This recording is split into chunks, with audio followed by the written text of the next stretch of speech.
नमस्कार, स्वराज एक्सप्रेस के खास प्रोग्राम जनता मांगे जवाब में आपका स्वागत है। आपके साथ मैं हूं स्मिता त्रिपाठी। बीते साल यानी 2024 के लोकसभा चुनाव में कांग्रेस ने भाजपा के 400 पार के नारे को संविधान बदलने के खतरे से जोड़कर पेश किया।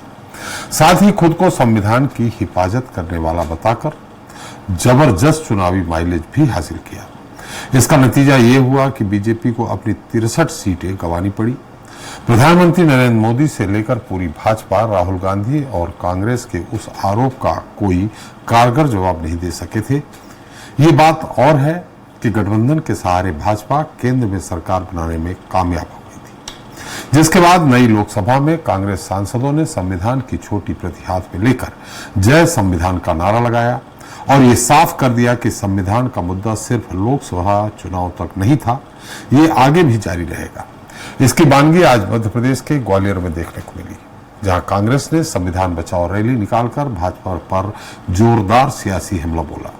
विपक्ष की इस रणनीति का भविष्य की राजनीति पर क्या असर होगा और भाजपा इसका जवाब कैसे देगी, आज इस पर चर्चा करेंगे। लेकिन उससे पहले बात कर लेते हैं छत्तीसगढ़ की, जहां बीजा पर आए पाकिस्तानियों के वापस लौटने की समय सीमा खत्म हो चुकी है। ऐसे में कई लोग भारत छोड़ चुके हैं तो कई लोग बॉर्डर तक पहुंच गए हैं। इसी कड़ी में छत्तीसगढ़ का गृह विभाग इन पर पैनी नजर भी रख रहा है। लेकिन इस बीच रायगढ़ से आने वाली एक खबर ने चौंका दिया।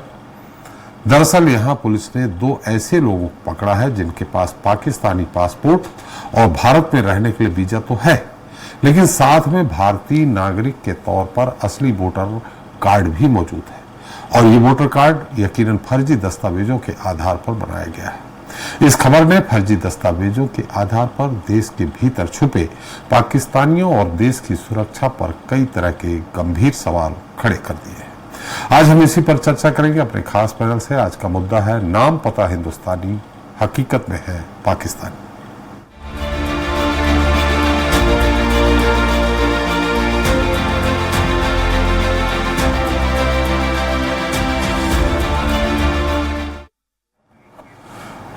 तो पहलगाम में हुए आतंकी हमले में पाकिस्तान कनेक्शन सामने आने के बाद देश भर से पाकिस्तानियों और बांग्लादेशी घुसपैठियों को चुन चुन कर निकाला जा रहा। पुलिस और सुरक्षा एजेंसियां सघन चेकिंग अभियान चलाकर घुसपैठियों को खदेड़ रही हैं। ऐसे में छत्तीसगढ़ के रायगढ़ में एक खबर ने सबका ध्यान खींच लिया है। वैसे तो मामला फर्जी वोटर कार्ड बनाने का है, लेकिन जिन लोगों ने ये वोटर ID कार्ड बनवाए हैं वो दरअसल पाकिस्तानी है। ऐसे में घुसपैठियों को पनाह दिए जाने को लेकर छत्तीसगढ़ में सियासी घमासान भी मच गया है। आज इस पर चर्चा करेंगे, लेकिन देख लेते हैं खास रिपोर्ट। छत्तीसगढ़ में पाकिस्तानी वीजा धारकों और बांग्लादेशी घुसपैठियों के खिलाफ सख्त कार्रवाई जारी है। सरकार ने तय किया है कि समय सीमा में देश नहीं छोड़ने वाले पाकिस्तानी नागरिकों पर दंडात्मक कार्रवाई की जाएगी।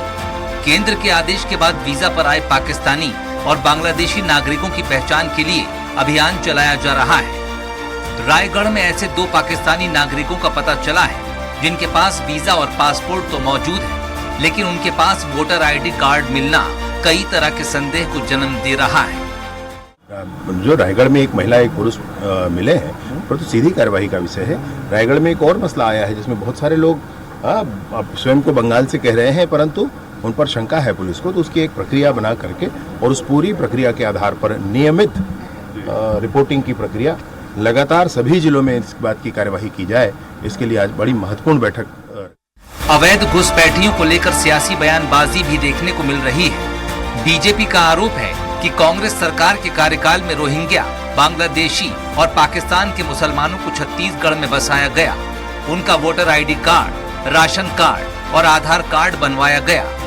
लेकिन TS सिंहदेव इन तमाम आरोपों को नकार रहे हैं। उनका कहना है कि आधार कार्ड राज्य सरकार नहीं बल्कि केंद्र सरकार बनाती है।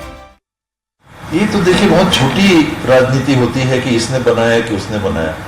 भारत देश ने बनाया आधार कार्ड, भारत देश ने बनाया और किसी का आधार कार्ड एक आधार कार्ड से आपको पहचान के अलावा कुछ नहीं मिलता।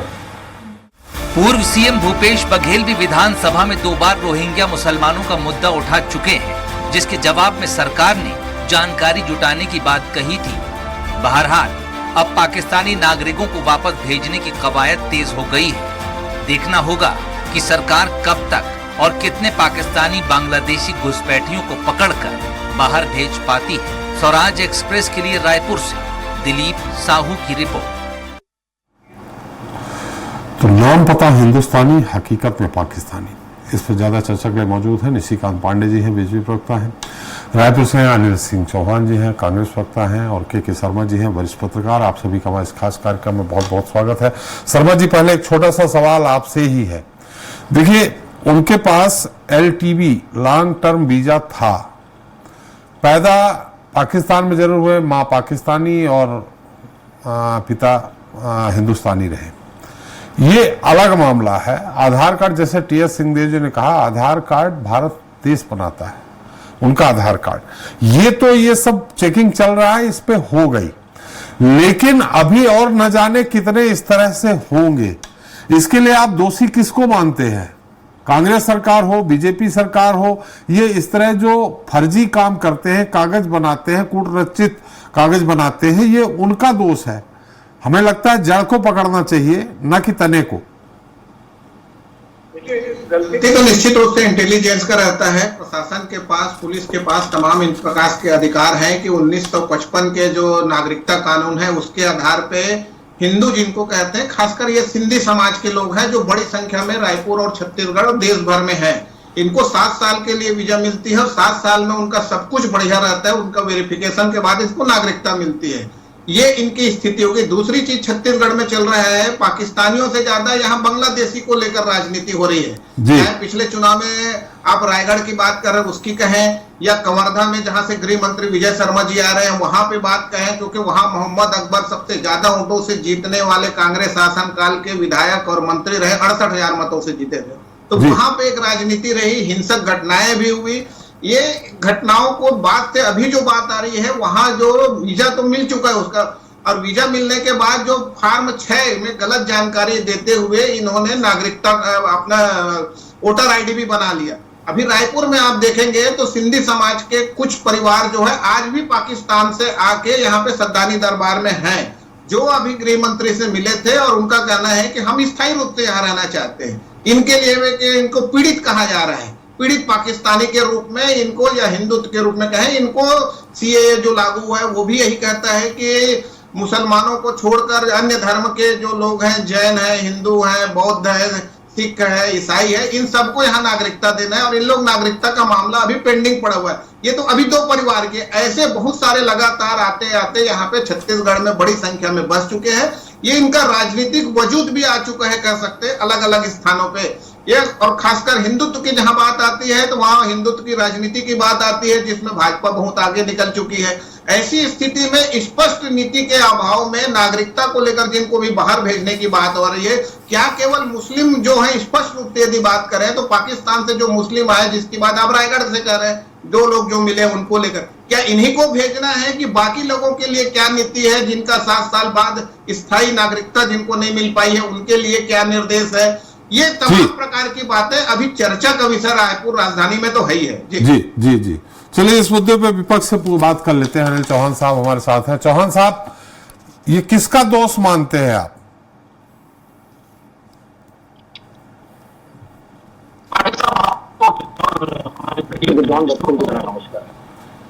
देखिए, मेरा मानना यह है कि ये बात पूरी तरह से, जो भारतीय जनता पार्टी हमेशा धर्म और जाति के नाम पर राजनीति करती है, गलत है। 2018 में मोहम्मद अकबर जी सर्वाधिक मतों से जीते जी, और उसके बाद आप देख लीजिए कि 2023 में जब हम सरकार में थे तब मतदाता सूची को तो प्रभावित भाजपा नहीं कर पाई और वो लंबे अंतर से चुनाव हार भी गए। और विदेशी नागरिकों के छत्तीसगढ़ जैसे प्रदेश में जो हृदय स्थल है हिंदुस्तान का, वहां तक आना भारत सरकार में 2014 से ये काबिज है भारतीय जनता पार्टी के लोग। उसके बाद हमारे बॉर्डर से कैसे ये लोग आ रहे हैं, खुफिया एजेंसियां क्या कर रही हैं, एक्सपर्ट क्या कर रहे हैं, फिर ये नागरिकता भी ले रहे हैं। और सबसे बड़ी बात यह है कि अब डबल इंजन की इनकी सरकार है, तब भी ये 2-4 प्रकरण इस तरह के पाते हैं जो चोरी छिपे इस तरह के मामले बना लिए हैं या दस्तावेज बनवा लिए हैं। त्रिपाठी साहब, बहुत आश्चर्य का विषय यह है कि भारतीय जनता पार्टी खुद को विश्व की सबसे बड़ी पार्टी बताती है और इतने ओछे विषयों पर राजनीति करती है। अभी देखिए, इतना बड़ा अटैक हुआ, हमने सीधा कहा साहब हम सरकार के साथ खड़े हैं। इन्होंने बहुत प्रयास किया कि विपक्ष को और देश के नागरिकों को किसी तरह नफरत में सराबोर करें और भांति भांति की राजनीति करें, जो इनकी परंपरा है। लेकिन हमने सीधे कहा साहब, राष्ट्र का जहां विषय है हम सरकार के साथ खड़े हैं। लेकिन भारतीय जनता पार्टी पूरे टाइम, चाहे सोशल मीडिया में हो, चाहे आज छत्तीसगढ़ में 2 नागरिकों का पकड़ा जाना हो जी, आप देख लीजिए कि सिर्फ दूषित राजनीति करती दिखाई दी। इतनी दूषित राजनीति जिससे हिंदुस्तान की छवि भी खराब हुई और मानवता पूरी तरह शर्मसार हुई। त्रिपाठी साहब, तो भारतीय जनता पार्टी ये जो राजनीति करती है, ये कहीं से नैतिक और मूल्यों के अनुसार नहीं कही जा सकती। ये मूल्यों के विपरीत राजनीति करते हैं। झूठा दोषारोपण करके जनता में गलत संदेश पहुंचाना, अफवाहों के दम पर चुनाव जीतना, गलत ढंग से धनतंत्र का दुरुपयोग करना, गलत ढंग से अलग अलग प्रकार के विभेद डालना, अंग्रेजों की तरह फूट डालो और राज करो, ये भारतीय जनता पार्टी की विशेष पॉलिसी है। त्रिपाठी साहब, चौहान साहब, यहाँ पे ये जो इन्होंने फर्जी वोटर आईडी बना ली, आधार कार्ड बना लिया है, हमें अभी फिलहाल जो सामने है उनकी बात कर रहे हैं, इसमें भाजपा का कहाँ दोष है? ये तो उन लोगों ने फर्जी काम किया है, इसमें भाजपा क्या करेगी? नहीं, मैं तो कहीं नहीं कह रहा हूं कि भाजपा या कांग्रेस का मसला है। मैं तो सिर्फ आपको यह कहना चाहता हूं कि इन्होंने इस विषय पर विधानसभा से पहले से हमेशा राजनीति की कि रोहिंग्या मुसलमान, चाहे दिल्ली हो चाहे छत्तीसगढ़ हो, आप लगातार देखिए, भाजपा के लोकल स्टेट लेवल के लीडर नहीं, राष्ट्रीय स्तर के नेता कहते थे साहब रोहिंग्या मुसलमान दिल्ली में बड़ी संख्या में बस गए, छत्तीसगढ़ में बड़ी संख्या में बस गए। जहां इनकी सरकारें नहीं वहां हर जगह इन्होंने आरोप लगाया। अब मिले कितने साहब? 2 मिले हैं। मैं नहीं कह रहा हूं ये भाजपा कांग्रेस का कोई खेल है, इसमें ये राजनीति का विषय भी नहीं है। ऐसे 2-4 लोग आकर अगर यहाँ झूठे दस्तावेजों के आधार पर या झूठे प्रमाण पत्रों के आधार पर नागरिकता लिए तो उन पर कानून संगत, विधि संगत कार्रवाई होनी चाहिए जी। पर आप डबल इंजन की सरकार में हैं और आपने स्पष्ट कहा था कि 10,000 से अधिक रोहिंग्या तो अकेले कवर्धा में मोहम्मद अकबर जी के क्षेत्र में है, पूरे प्रदेश में लाखों की संख्या में है, और साहब खोज आप 15-20 नहीं पाते हो। तो जब आप डबल इंजन की सरकार में हैं और सिर्फ आरोप प्रत्यारोप करते रहे, आप विपक्ष में आज भी कर रहे हैं, तो उनको खोजेगा कौन? अगर ऐसे लोग हैं तो देश, समाज और प्रदेश के लिए खतरा है। उनको तो खोजना चाहिए भारतीय जनता पार्टी को जी, और बताएं कि साहब ये लोग इस समय आए और ये पूरी विवेचना हुई और इस तरह से ऐसा देश और समाज के लिए खतरा था या वोट की राजनीति की गई। अब ये नहीं बात करते उस पर। हम तो भाजपा पे आरोप प्रत्यारोप नहीं कर रहे हैं, हम तो सिर्फ ये कहना चाहते हैं कि ये झूठे आरोपों और अफवाहों के आधार पर राजनीति करते आए।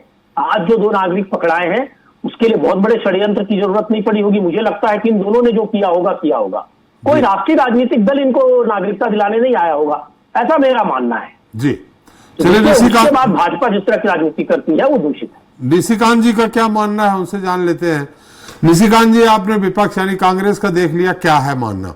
लेकिन अब वो डबल इंजन बोल रहे हैं, हम ट्रिपल इंजन बोल रहे हैं। आप सारी जगह अपने महापौर और नगर पालिका अध्यक्ष भी बना लिए हो लगभग। अब इसमें तो दोष सरकार का ही जाएगा ना।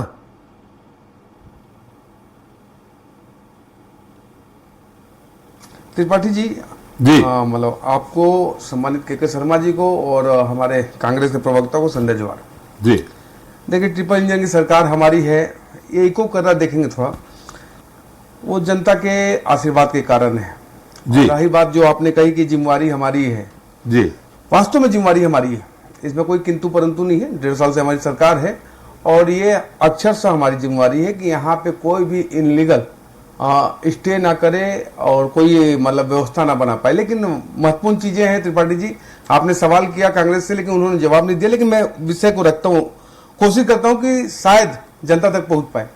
देखिए, इसमें कोई किंतु परंतु नहीं है कि यहाँ पे या पूरे देश में एक ऐसा सिंडिकेट है जो ऐसे लोगों को, चाहे रोहिंग्या हो, बांग्लादेशी हो, चाहे पाकिस्तानी हो, उनको संरक्षित पोषित करने का काम करते हैं, जिस कारण से गाहे बगाए आपको हर जगह कहीं ना कहीं ये फर्जी वाला देखने को मिलता है। विषय ये आता है कि जब भारतीय जनता पार्टी विपक्ष में थी और प्रश्न उठाती थी, देखिए जब कांग्रेस पार्टी की सरकार थी और हम जब प्रश्न कर रहे थे तो क्या कांग्रेस पार्टी ने कोई कार्रवाई की थी जी? या ये जो 2 लोग पकड़े गए हैं ये 2 महीने पहले आके यहाँ पे बस गए हैं क्या?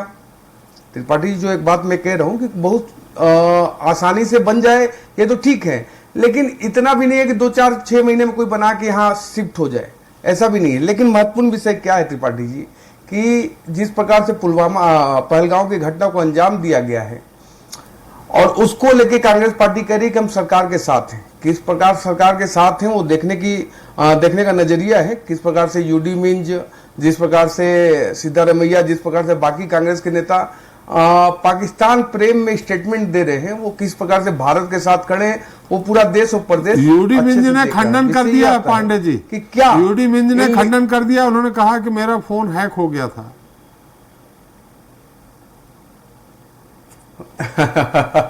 त्रिपाठी जी, बहुत आसान तरीका है हैक हो जाना, लेकिन एफआईआर नहीं किया उन्होंने जी। फेसबुक उनका हैक हो गया, लेकिन उन्होंने एफआईआर नहीं किया। खैर कोई बात नहीं है।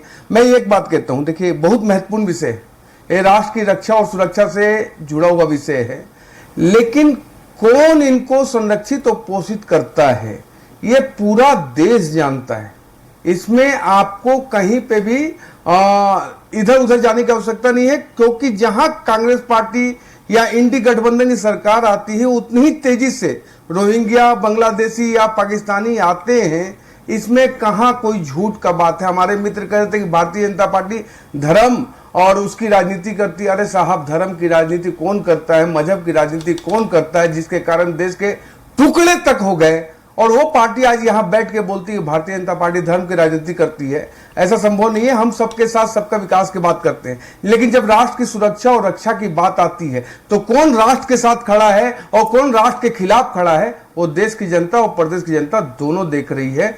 हमारा वक्तव्य बिल्कुल क्लियर है कि जो यहां का नहीं है वो बिल्कुल नहीं होना चाहिए। लेकिन इसके साथ साथ मैं एक लाइन जोड़ना चाहता हूं त्रिपाठी जी, अगर आपका आज्ञा हो जी, कि इनको संरक्षित और पोषित करने वाले उनके भी लिए भी यहां कोई जगह ना हो, ऐसे भी सरकारें व्यवस्था बनाए, क्योंकि भारत सिर्फ भारतीय जनता पार्टी का नहीं है, सभी देशवासियों का है।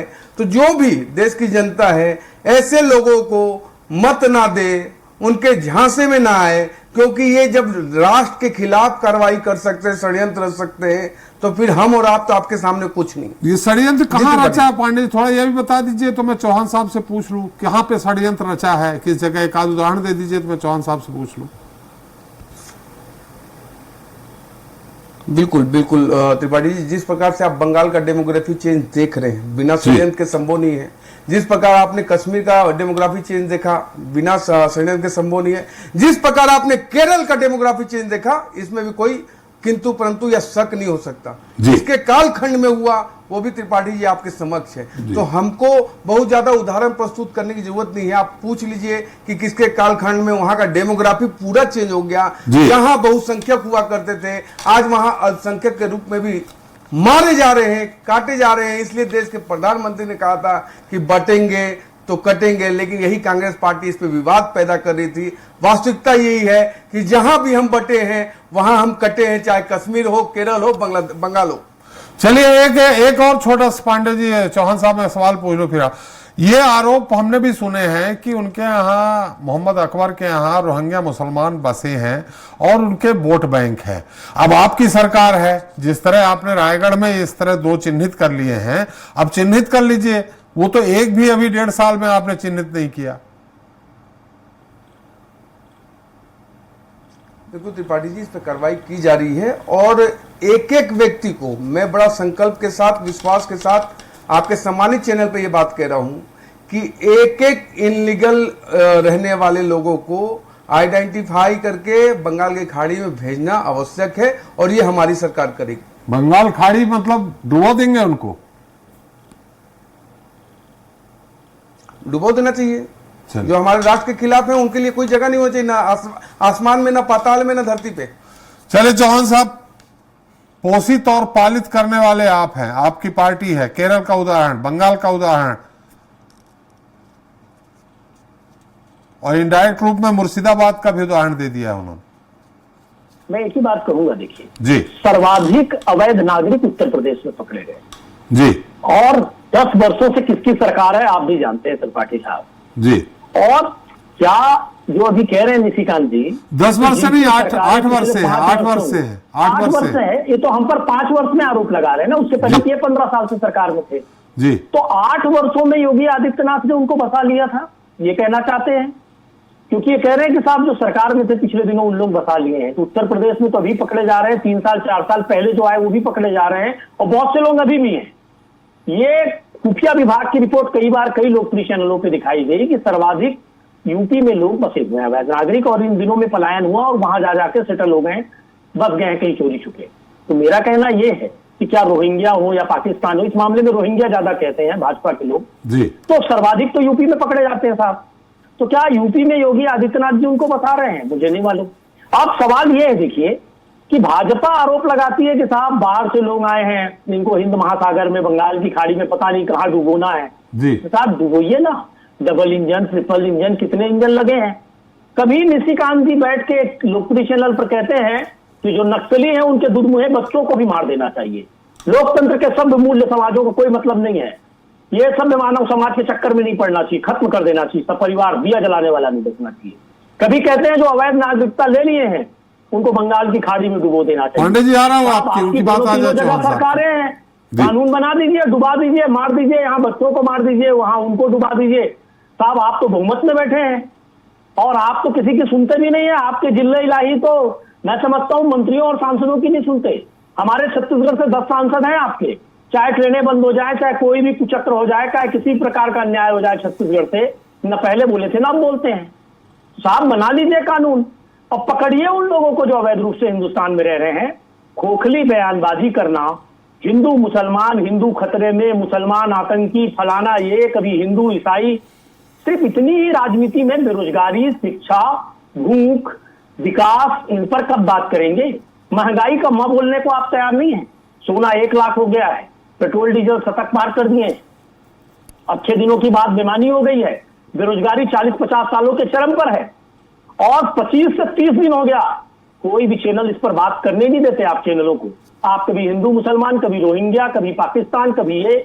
अरे साहब मुख्य मुद्दों पे तो बात करिए, और अगर हैं नागरिक तो पकड़िए।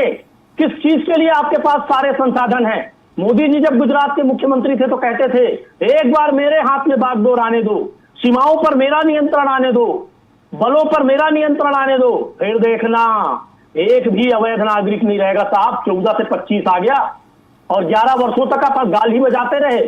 जहां सरकारें विपक्ष की आई वहां रोहिंग्या बस गए, पाकिस्तानी बस गए। और साहब आपकी सेंट्रल गवर्नमेंट क्या करती रही? और त्रिपाठी साहब आप भी बखूबी जानते हैं, नागरिकता के मामले में केंद्र सरकार किसी भी राज्य में सीधा हस्तक्षेप कर सकती है अगर विदेश का कोई व्यक्ति आकर रहता है जी, और मोस्टली अधिकतर देशों में यह नियम है जी, हिंदुस्तान में नहीं। तो भारत सरकार ने कहां बड़ा ऐसा कोई कार्रवाई की किसी भी प्रदेश में? वो तो साहब ईडी, सीबीआई, आईटी लेके लोकतंत्र का चीरहरण करने में लगे रहते हैं। अरे करिए ना साहब, राष्ट्रीय सुरक्षा के बड़े कदमों को आप उठाइए तो सही। कब तक वोट की राजनीति करेंगे कि साहब यहाँ मुसलमान बस गए, यहाँ ऐसी संख्या कम हो गई, इनकी ज्यादा हो गई, ये इसको काट देगा, उसको बांट देगा, ये इसको मार देगा। ये मार काट हिंसा, इससे ऊपर उठकर हिंदुस्तान के विकास की बात क्यों नहीं? शिक्षा की बात क्यों नहीं? भुखमरी की बात क्यों नहीं? चौहान साहब अभी तो पहलगांव की घटना इतनी निंदनीय है कि अभी तो उस पे बात उसी पे होगी।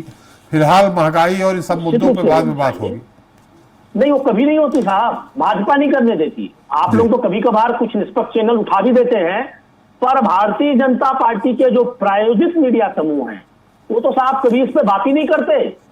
हिरन जोशी जी प्रधानमंत्री कार्यालय से उनको विषय तक देते हैं कि इस विषय को आप दिन भर चलाना, और वही विषय दिन भर चलता है। सनसनीखेज बयान चलता है, सिंधु नदी का जल रुका, बूंद बूंद के लिए तरसा पाकिस्तान। और साहब सिंधु नदी को रोक लेंगे, 100-200 भाखड़ा नागल बनाएंगे, एक नहीं बना सकते, तब जाके उसका पानी रोक पाएंगे उतनी बड़ी नदी का। पर सनसनी पैदा करना है इनको मीडिया में, हिंदुस्तान के लोगों को यह बताना है कि साहब बड़े बड़े कदम उठा लिए गए, और एक्चुअली हाथी लाया शून्य रहता है। तो त्रिपाठी साहब, चौहान साहब उत्तर ले ले पांडे जी से, फिर एक बार शर्मा जी के पास भी जाएंगे। जी पांडे जी उत्तर दे दीजिए। साथ में मैं एक सवाल ये भी है कि जो चिन्हित किए जा रहे हैं छत्तीसगढ़ में, हम आपकी छत्तीसगढ़ की बात करेंगे, उसमें जो बहुसंख्यक यहाँ कहते हैं वहां अल्पसंख्यक कहते हैं, मतलब सिंधी यानी हिंदू, बौद्धिस्ट, ईसाई, सिख, ये भी चिन्हित किए जा रहे हैं। क्या इनको भी बाहर करेंगे या सिर्फ जो मुस्लिम है? त्रिपाठी जी, जो सीए के माध्यम से जो कानून बना था और उसके माध्यम से जो अल्पसंख्यक हैं, जो प्रताड़ित हैं, जिन्होंने आवेदन किया है, उनको जरूर भारतीय जनता पार्टी और भारत की सरकार संरक्षण देने का काम करेगी। लेकिन जो इस प्रकार से अवैध घुसपैठ करके आए हैं और खास करके जो मुसलमान हैं जी, उनके पीछे तो कार्रवाई करनी पड़ेगी आपको, क्योंकि उनको वहां तो प्रताड़ित होने का कोई आवश्यकता नहीं है। लेकिन हमारे मित्र बहुत बड़े बड़े सवाल उठा रहे थे। मैं ये पूछता हूँ, कांग्रेस कार्यालय में ताला लग गया है क्या? या कांग्रेस के प्रवक्ताओं, या उनके पास टीवी नहीं है, उनके पास मोबाइल नहीं है, उनके पास लैपटॉप नहीं है, उनके पास सोशल मीडिया नहीं है, ये कहते हैं जब कि बेरोजगारी पे बात नहीं होती, महंगाई पे बात नहीं होती, तो आप क्यों नहीं कर लेते? आपके मुंह पे ताला लगा के रखा है हमने। आपके मुंह से तो ये निकलता यूडी मिंज का कि भारत हार जाएगा। क्यों यूडी मिंज का हाथ हमने रोक दिया है या भूपेश देव का हाथ रोक दिया? तीसरी बात, जिसने सर्वोच्च न्यायालय को कोठा कह दिया, पकड़े जा रहे हैं, उसकी बात नहीं करेंगे आप? तब तक लोकतंत्र के मूल्यों का हनन करेंगे आप? नहीं बोला, ईश्वर साहू की बात करिए ना, उन्होंने सर्वोच्च न्यायालय को कोठा कहने की दृष्टता की। चौहान साहब अरे धमकाने की कोशिश मत करिए निशिकांत जी, धमकाने की कोशिश मत करिए, आपकी धमकियों से मेरा सीधा सा सवाल है, बैलेंस करके बात करिए, झूठी बातें मत करिए। चौहान साहब देखिए, आपको पूरा मौका दिया है, चौहान साहब आपको पूरा मौका दिया है, उनकी बात आने दीजिए, उस पर भी जवाब दे दीजिएगा। चौहान साहब पांडे जी की बात आने दीजिए, पांडे जी की बात आने दीजिए, आपको पूरा मौका दिया है थोड़ी बहुत तो। जी पांडे जी, ललते कोई नहीं देता तुम्हें। पांडे जी मुद्दे पे, पांडे जी मुद्दे पे कुछ नहीं होना है, विधवा विलाप कहीं और करना। जी पांडे जी मुद्दे पे, चौहान साहब प्लीज। पार्टी जी, मैं अब तुम जो करते हो वो मैं नहीं कर सकता। अनिल सिंह चौहान, जो तुम करते हो वो मेरे पास का बात नहीं है। भाई साहब, शब्दों की मर्यादा का ध्यान रखिए, मैं आपको हमेशा आप कह रहा हूँ, और स्वराज न्यूज के पूरे दर्शक देख रहे हैं। अरे इनको समझा लो त्रिपाठी जी, मर जाओ, खप जाओ, कभी मर्यादा में बात किया करो। चौहान साहब, चौहान साहब आदत नहीं है, डूब के मर जाओ, जिहादी भी नहीं भेजी है, जिहादी डूब के मर जाओ, ये मर्यादा में जिहादी डूब के मर जाओ। मेरा आग्रह है, शर्म आती है तो चुल्लू पर पानी में डूब के मर जाओ। अरे चौहान साहब, एक समय जाया हो रहा, समय जाया हो रहा, बात नहीं आ पाएगी, आतंकवादी समय जाया हो रहा। पांडे जी, काम कर रहा है। पांडे जी मुद्दे पे, चौहान साहब आपको भड़का रहे हैं और आप भड़क रहे हैं, आप समझ रहे हैं, आप जी मुद्दे पे तो भड़क नहीं पड़ेगा साहब। जी जी जी त्रिपाठी, क्षमा चाहता हूं, लेकिन देखिए अभी इन्होंने कहा कि पकड़े जा रहे हैं यूपी में। कौन पकड़ रहा है? भारतीय जनता पार्टी की सरकार है वहां, इसलिए पकड़े जा रहे हैं। आप क्यों नहीं पकड़ पाए? क्योंकि आपकी मंशा नहीं थी। तीसरी बात, इन्होंने कहा कि नक्सली को दिया, नक्सली के घर में कोई दिया जलाने वाला नहीं बचे, ऐसा बोला है पांडे जी ने। डंके के चोट पे बोलता हूं, इन आदमखोरों के घर में एक भी दिया जलाने वाला नहीं बचना चाहिए। इसमें क्या गलत बात होता है जी? अगर आप कार्रवाई कर रहे हैं, मासूमों की जान ले रहे हैं, आतंकवादी हैं, और उनके घर में कोई दिया जलाने वाले बचे, तो ये हमारे लिए स्वीकार नहीं है। हमको सांप और सपोले दोनों को मारना पड़ेगा त्रिपाठी जी, नहीं तो सपोले फिर खड़े हो जाएंगे आपके सामने। देखिए जी, मैं ऐसा सब नहीं कहा, मैं ऐसा सब नहीं कहा। अकल नहीं है तो मत बैठा करो डिबेट में, अकल नहीं है तुम्हारे में तो डिबेट में मत बैठा करो। मैंने कहा पांडे जी एक भी दिया जलाने वाला मर्यादा में रहिए। पांडे जी, आपकी सरकार है, आपकी सरकार है, कुर्सी से नीचे गिर जाओगे। वो आपको मुद्दे से भटका रहे हैं, आपकी सरकार है। लोकतंत्र की मर्यादा और दलों की मर्यादा और भाषा की मर्यादा का ध्यान रखें। चलिए चौहान साहब और पांडे जी, हमारा समय भी समाप्त हो गया, मध्य प्रदेश की डिबेट का समय आ गया है। एक बार शर्मा जी, बहुत संक्षेप में इस पूरे में एक टिप्पणी चाहिए हमें। इस समय तो मुझे नहीं लगता है कि पक्ष विपक्ष होना चाहिए। शर्मा जी। निश्चित त्रिपाठी जी, एक महत्वपूर्ण गंभीर मामला है। नागरिकता का मामला राष्ट्रीय सुरक्षा से जुड़ा मामला है। जैसे हम छत्तीसगढ़ में कहते हैं कि छत्तीसगढ़िया कौन है, तो छत्तीसगढ़िया हित, छत्तीसगढ़ हित की जो बात करेगा वो छत्तीसगढ़िया है।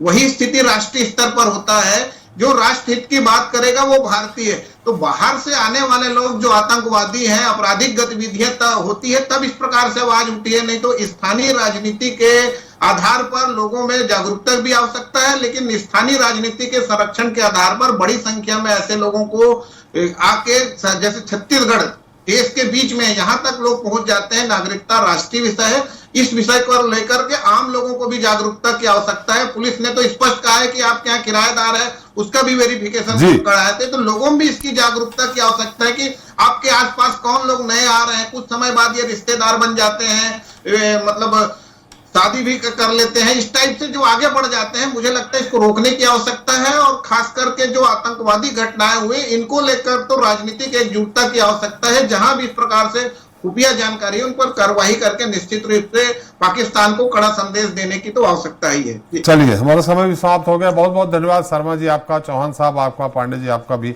हमारे साथ चर्चा में शरीक होने के लिए और अपना समय देने के लिए। तो आज हमने चर्चा की कैसे संवेदनशील मुद्दे की जिससे सीधे तौर पर देश की आंतरिक सुरक्षा जुड़ी है। पहलगांव आतंकी हमले के बाद भारत में अवैध रूप से रहने वाले पाकिस्तानियों और बांग्लादेशियों पर शिकंजा कसा जा रहा। जांच में कई ऐसे मामले भी सामने आ रहे हैं जिसे सुरक्षा में गंभीर चूक कहा जा सकता है। हालांकि यहां भी राजनीतिक दल लापरवाही के लिए एक दूसरे पर आरोप लगाने में नहीं चूक रहे हैं, लेकिन ये मामला राजनीति से कहीं ज्यादा देश की सुरक्षा का है।